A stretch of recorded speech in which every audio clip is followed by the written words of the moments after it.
3D triggers are literally the #1 trigger for people, and that's why they are giving up on their manifestation. I'm going to show you how to beat them. Your current reality isn't proof of failure. It's just an old story playing out.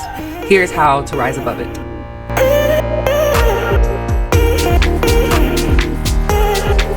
Hi guys, my name is Kimiana, and this is the Intuitive Soul Tribe. Here we talk about all things manifesting. So, law of attraction and law of assumption. If those are your vibes, welcome. You're in the right place.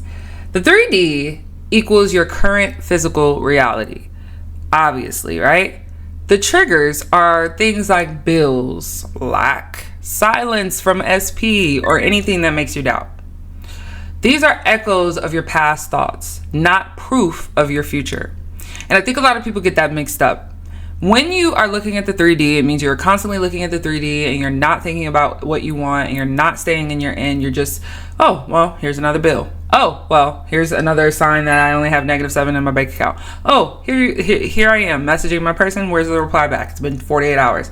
When you are looking at situations like that, the perspective needs to shift in order for the 3D to change. And so what often keeps happening, like an echo does, it's gonna keep ripples. Like, you ever put a little rock and threw it in a pond and it made all the little different waves with the pebble? Yeah, same concept. It's like an echo. And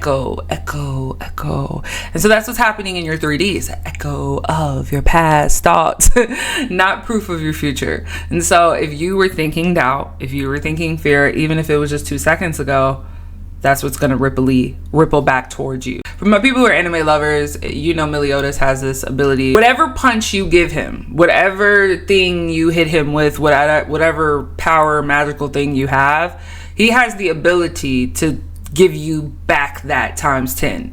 And so I want you to think of your 3D reality like that, right? Like, pretend you're Meliodas and that someone is hitting you with life, hitting you with bills, hitting you with silence. You're not getting any answer from your person. Let's say that it's just showing up like that. It's time to not receive that energy and look at it from a different perspective. So that way, instead of multiplying the echoes of your past thoughts, you're multiplying a different version of you. The mind clings to what it can see. It's just the truth. Fear and doubt come up because the new reality isn't here yet. And so it's hard to say, I have a Bugatti, I have a Bugatti, I have a Bugatti, I have a Bugatti. And you look out and you still see you got a Chevy or whatever you don't want, right? Fear and doubt are gonna come up when you just don't see what you want. But here's the truth. The 3D is always behind your inner world. So whatever's going on the inside is what's determining what's going on the outside. So whatever you're seeing is only a byproduct of what you thought. It's just a byproduct. It's like putting in an order to the universe. If your 5 orders 5 months ago were lack, no new car, no new house, money, bills, then that's what's going to be multiplied back to you. Okay? Think of one trigger that's been bothering you lately. Money, love, or something else. Now I want you guys to flip it. Write a short affirmation of how you want it to be and drop it in the comments. That's how you start shifting your energy right now. To overcome 3D triggers, this is what you're going to want to do. Pause. Remind yourself this is an old energy and replace it by affirming the opposite of what it is you're thinking, right? So example, even if my account looks low, I am going to say I am abundant. I'm always abundant. I always have more than enough. Refocus. After you took the time to pause, after you took the time to replace, refocus. Visualize the outcome instead of the obstacle. So just like we do all the time when we're like, okay, what if this doesn't go my way? You're doing the same thing, except you're doing it in a positive way. What if this does go my way? What if I do get $1,000 today? What if I do make millions of dollars next year? What if I do have all the money in the world? What if I told you I have more than enough? What if? You're doing the same thing, and while you say that and you think that, you visualize that. And so you visualize a lifestyle of you having enough.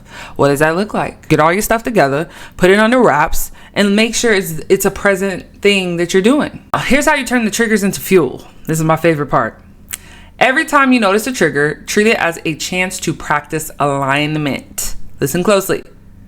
Every time you notice a trigger, treat it as a chance to practice alignment. So the more you flip, the faster you train your subconscious, right? So the more you flip the outcome, the faster you are training your subconscious mind to think positive, right? I actually tested this out myself, and it helped a lot because I woke up one day and I just didn't think that way anymore. Like if I felt a feeling of lack or never having enough, it changed my whole entire lifestyle because I would constantly, consistently play a game in my mind to practice alignment. And I did that by looking at the situation from a different perspective. Because when you can't change the situation, you change yourself and your thoughts regarding the situation, right? And so for me, it's always been very important for me to see how I'm looking at life. Am I looking at life from a negative standpoint, or am I looking at it from a positive one, right? The positive one's going to win out every time because you're being optimistic, you're being hopeful. So these are all things that are going to fuel your life to go into the direction you want it to go, rather than giving up and never manifesting what you want. Like, which one sounds easier? Like, it doesn't take anything to just give up and be like, okay, manifesting doesn't work for me. But what do you get out of that? Nothing. Now you're living life on a whole nother level without thinking that it can change. And that can get depressing. Don't fear the triggers. Please don't. Their proof of change is already happening. That's all it is. Triggers aren't setbacks, they're stepping stones. So use them as a staircase instead of setbacks. Instead of seeing the glass half empty, see the glass half full. Instead of seeing life, oh, every time I step forward, I make 10 steps back. Say, every time I step forward, I make 10 steps forward. We don't have to take the bare minimum out of life, and neither do you. Remember that. I don't have to take the bare minimum out of life. Comment the affirmation you're using to flip a trigger. The winner will be chosen from a random comment picker tool. So I'm doing a once a month giveaway. And my other videos on my giveaway, I think I said once a week, but that was when I was still in the making of my giveaway. So I am giving away a free Manifest Everything journal. And all you have to do to participate in this giveaway is subscribe so you don't miss the winner announcement. Like if you're ready to flip triggers into manifestation fuel, and share this with a friend who struggles with doubt in their manifestation journey. Come back next week for the winner plus more manifestation tools. So I will announce the winner for the Manifesting Everything journal giveaway, and then winner will always be announced by the end of the month going into the next month. Okay? As I always tell you guys, thank you. I love you. And as I always say, go get your moolah and go get your boo. Bye.